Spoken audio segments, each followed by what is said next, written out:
Part 1.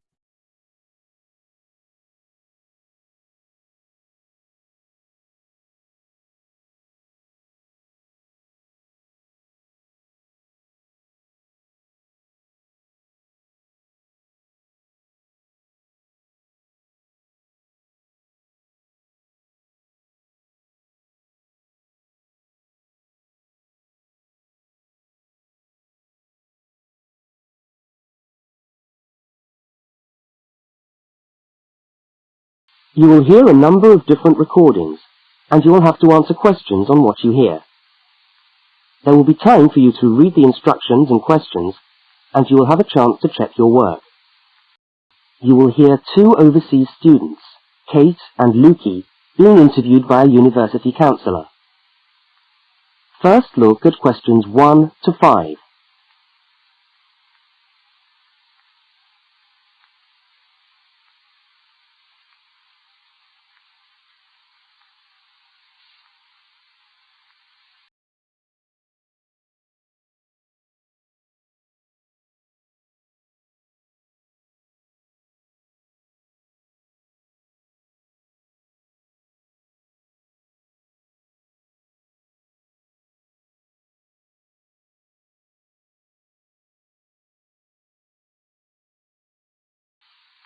Now we shall begin. You should answer the questions as you listen, because you will not hear the recording a second time. Now listen to the first interview with Kate and complete the notes by filling in the numbered spaces 1 to 5.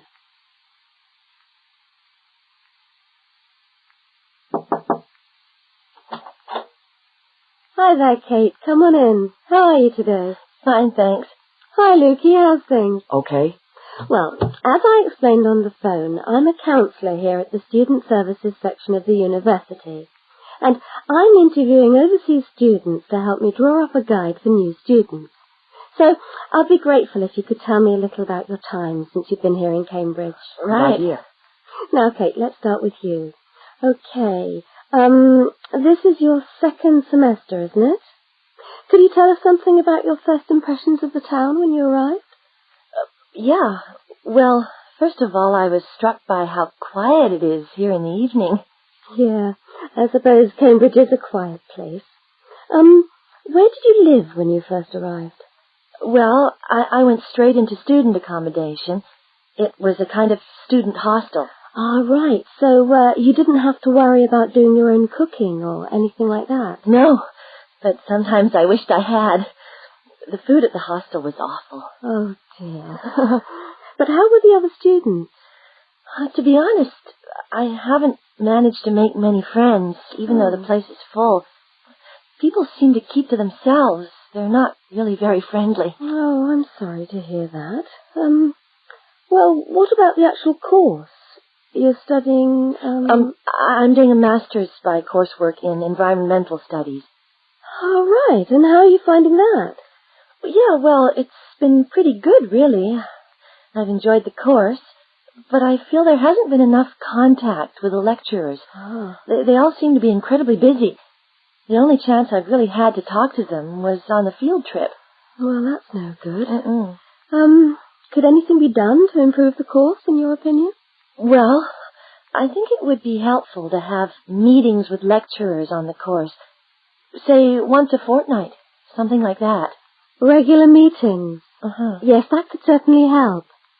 Now, Kate, we'll come back to you in a minute, but I'd just like to ask Lukey some questions. Before they continue the interview, look at questions 6 to 10.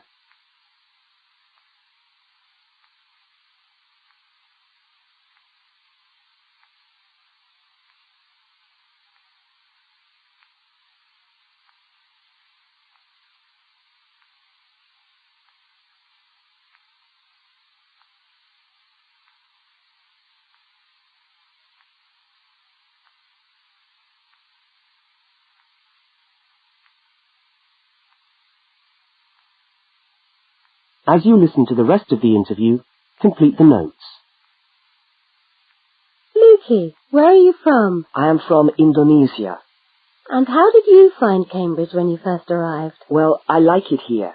I think the city is very beautiful. What about your accommodation? Was that okay? Yes, okay. At first, I stayed with a family for 3 months.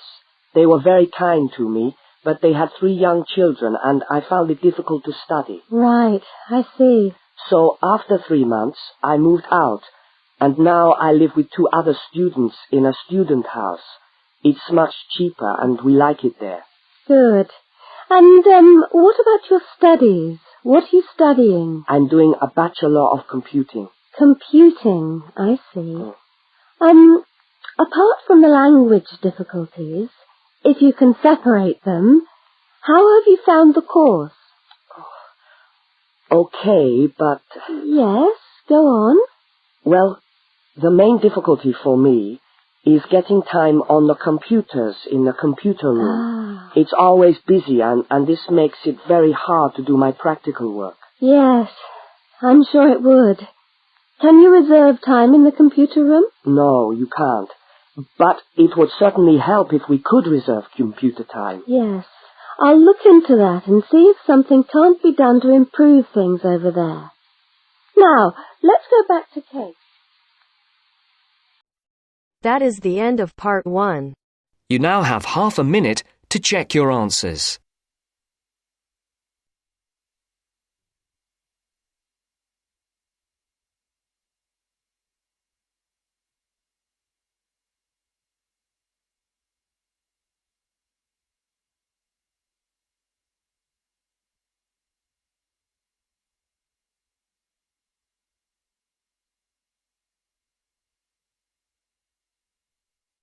Now turns to part 2.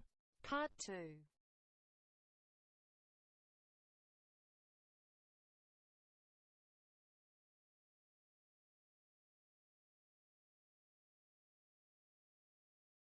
You are going to hear a radio talk about buying a bicycle.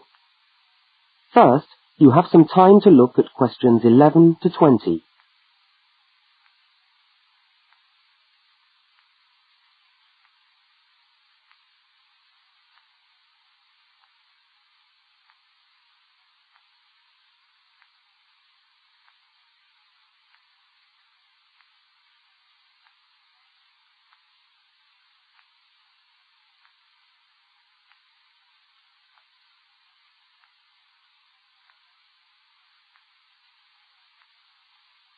Now listen to the first part of the talk and complete the notes by filling in the numbered spaces 11 to 20. Well, last week we talked about buying camping equipment, and today I'd like to talk to you about buying a bicycle. A simple enough exercise, you might imagine, but there are lots of things to look out for to make sure you get the best deal for your money. Well, the range of bicycles is enormous. There are racing bikes, touring bikes, mountain bikes, or just plain ordinary bikes for riding round town. They vary enormously in 2 basic ways: price and quality.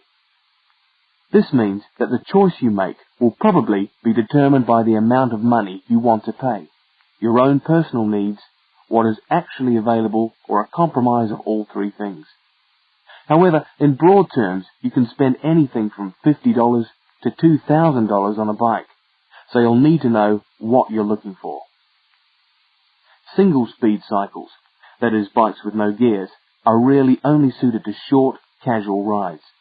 Their attraction is their simplicity and reliability. After years of neglect, they still manage to function, though not always too efficiently. If it's basic transport you're after, then you can't go wrong.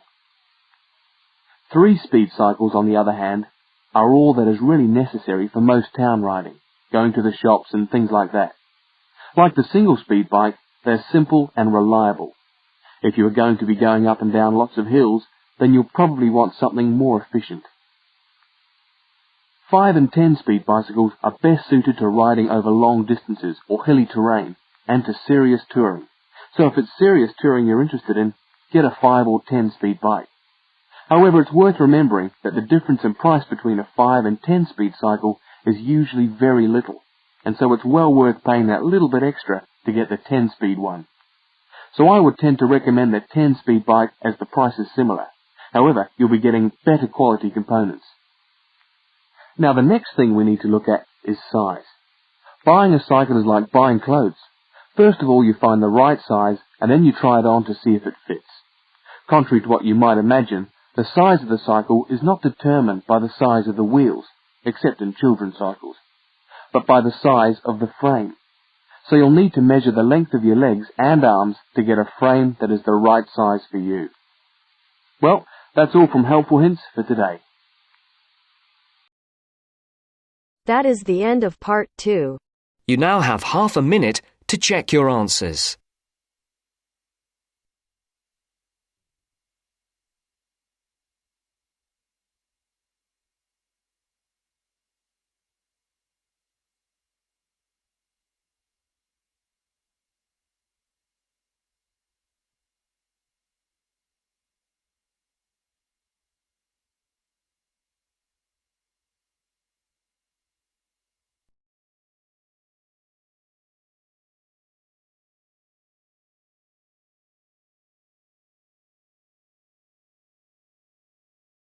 Now turns to part 3. Part 3.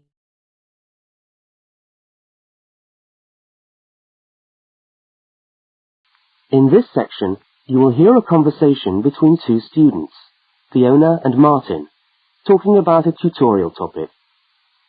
First, look at questions 21 to 24.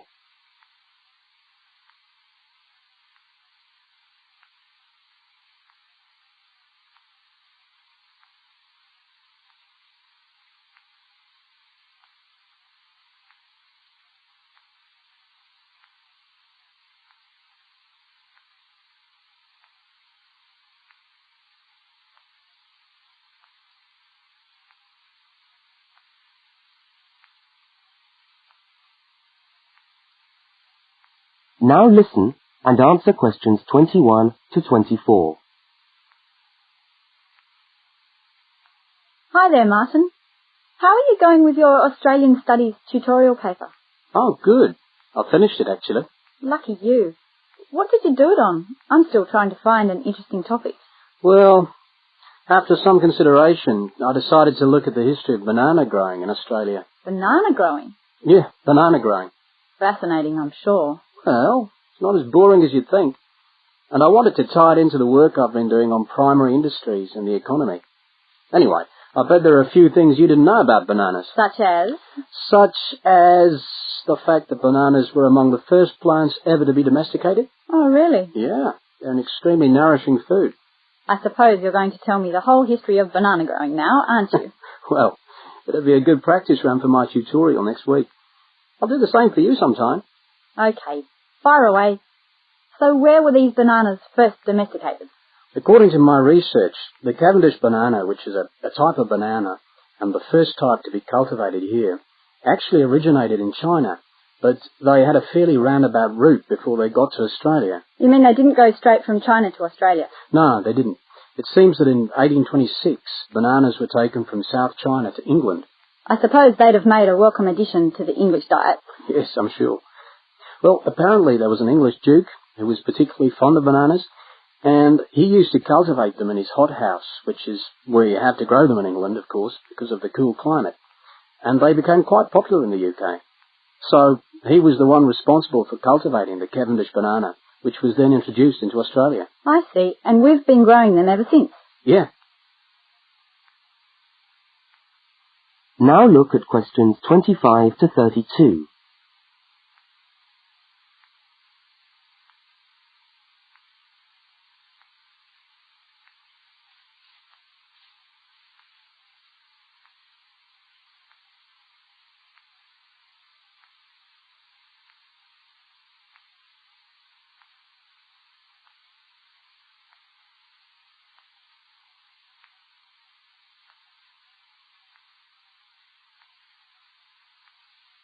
As the conversation continues, complete Martin's notes.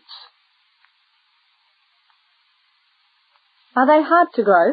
Well, yes and no. To grow them in your garden, no, not really. But to grow them commercially, you need to know what you're doing. You see, you only get one bunch of bananas per tree, and it can take up to 3 years for a tree to bear fruit if you don't do anything special to it. But this period is greatly reduced with modern growing methods. particularly in plantations where you have perfect tropical conditions. Right. So what are you looking at? 1 year? 2 years? No, around 15 months in good conditions for a tree to produce a bunch of bananas. And once you've got your bunch, you cut the bunch and the plant down. So how do the trees reproduce then? Well, bananas are normally grown from suckers, which spring up around the parent plant, usually just above the plant. They tend to like to grow uphill, or at least that's the common wisdom. So that's why banana plantations are usually on hillsides, is it? Yeah, they grow best like that. That's interesting. If you plant them in rich soil and give them plenty of water at the beginning of summer, then they should be well advanced by the beginning of winter, when growth virtually stops. But in a country like England, they're hard to grow. Although you can grow them in a hothouse. But in Australia, it's not difficult. No. Though even here, the growers put plastic bags around the bunches to protect them and keep them warm.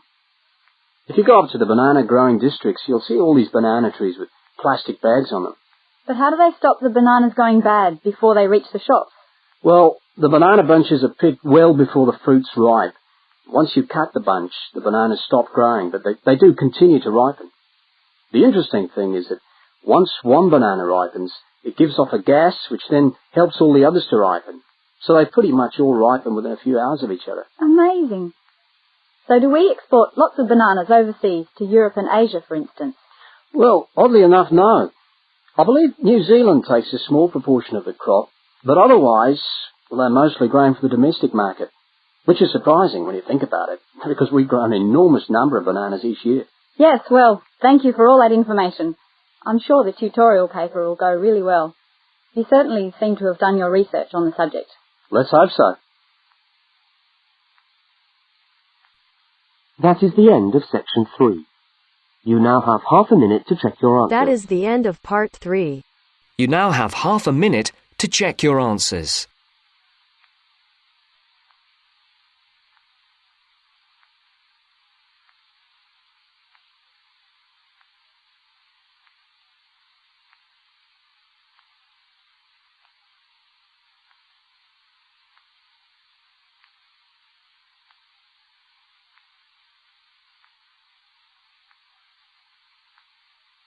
Now turn to section 4. Now turns to part 4. Part 4. Section 4. You are going to hear part of a public lecture for new students. First, look at questions 33 to 35.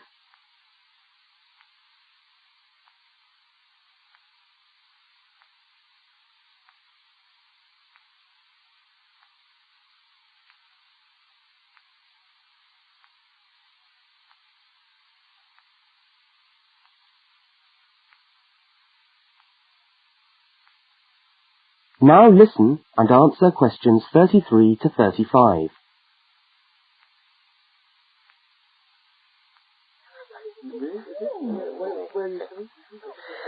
Good morning everyone, and welcome to our regular lecture on health issues. This series of lectures is organised by the Students' Union and is part of the Union's attempt to help you, the students of this university, to stay healthy while coping with study and social life at the same time.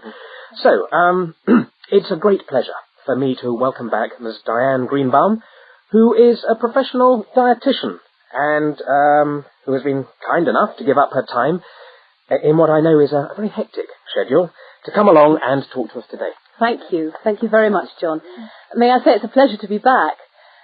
Now, stresses at university, being away from home and having to look after yourselves, learning your way around the campus, all contribute to making it quite hard sometimes to ensure that your diet is adequate.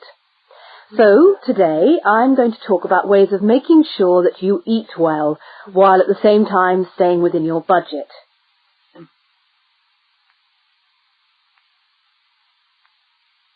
Now look at questions 36 to 41.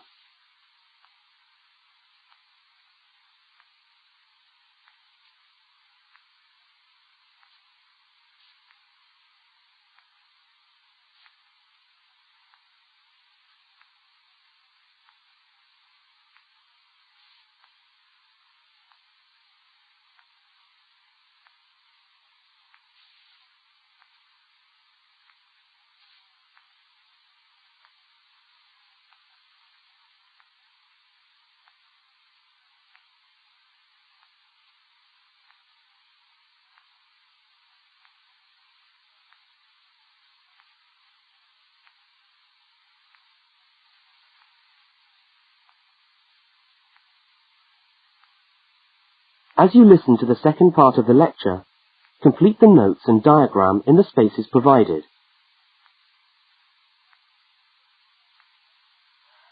If you have a well-balanced diet, then you should be getting all the vitamins that you need for normal daily living.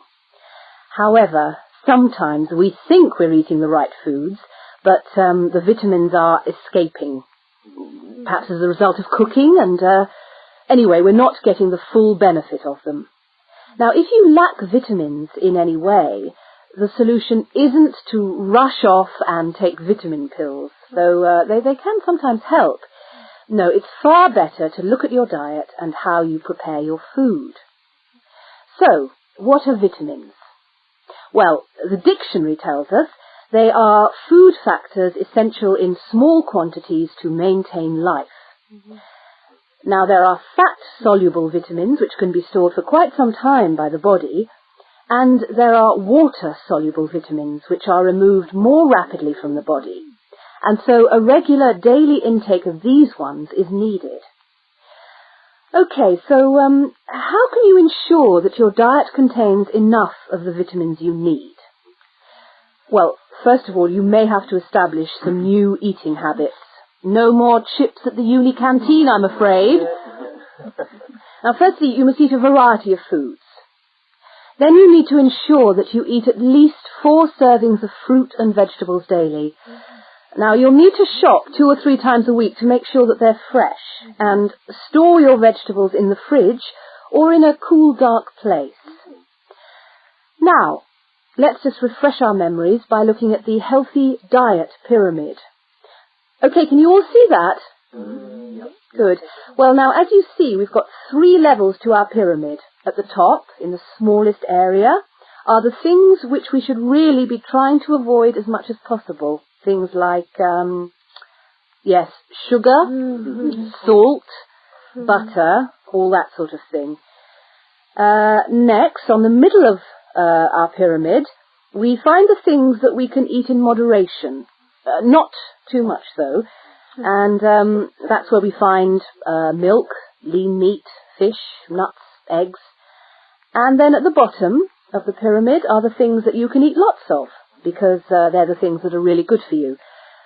Here we have bread, vegetables, and fruit. So, don't lose sight of your healthy diet pyramid when you do your shopping.